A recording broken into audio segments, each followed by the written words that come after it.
We often treat intelligence as the ultimate prize.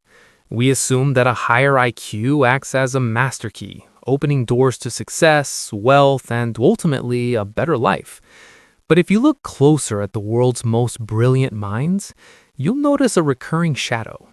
Behind the high scores and deep insights, there is often a persistent, quiet struggle with unhappiness. Psychology calls this the intelligence paradox. It's the strange phenomenon where the more your brain understands the world, the harder it becomes to find contentment within it. If you've ever felt like your mind is a heavy weight you can't put down, you aren't just overthinking. You are experiencing the specific psychological mechanics of an active brain. Today, we're going to explore 4 reasons why intelligence can be a barrier to happiness and how to bridge that gap. The burden of analysis paralysis. The first reason is a clinical favorite, the burden of analysis paralysis. A highly intelligent brain is like a powerful search engine that never stops running. While most people see a simple choice, you see a branching tree of 1,000 possibilities, risks, and long-term consequences.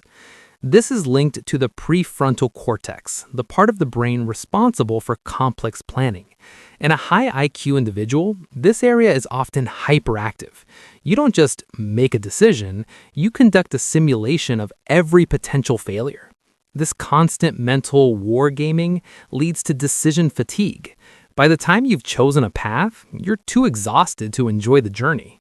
Your intelligence gives you the ability to see the pitfalls, but it often robs you of the ability to take a leap of faith. The idealism versus reality gap. The second reason involves the idealism gap. Intelligence is often accompanied by high levels of pattern recognition. You can see how things could be, how a system could be more efficient, how a relationship could be deeper, or how society could be fairer. However, the world is fundamentally messy, irrational, and slow to change. This creates a state of cognitive dissonance. You are constantly comparing a flawed reality against a perfect mental model.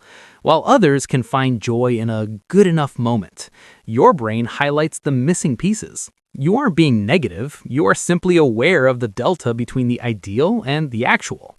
For the intelligent mind, reality often feels like a poorly edited draft of a masterpiece. Social isolation and the alien feeling. Third, we have relational asynchrony.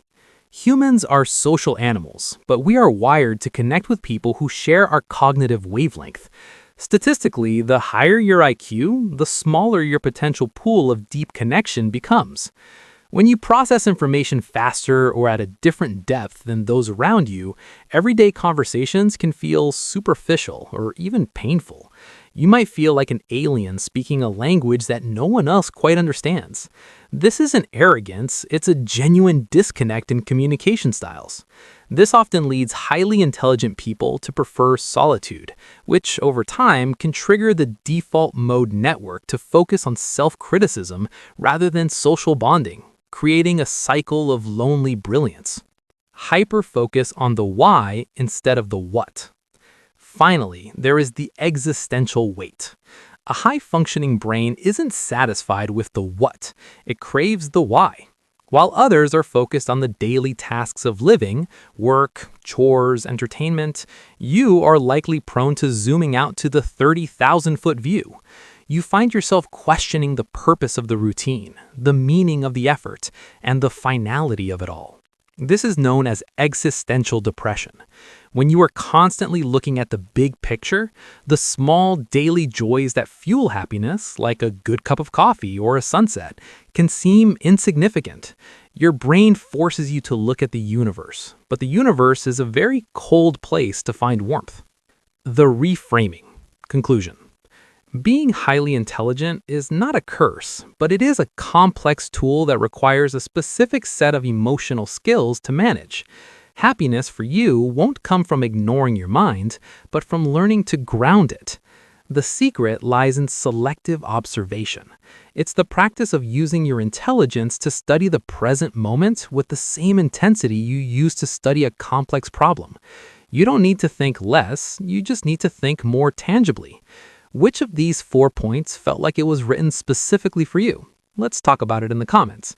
If you found value in this deep dive, join us. We are all trying to figure out the puzzle of the human mind, one piece at a time. Your piece is worth the effort.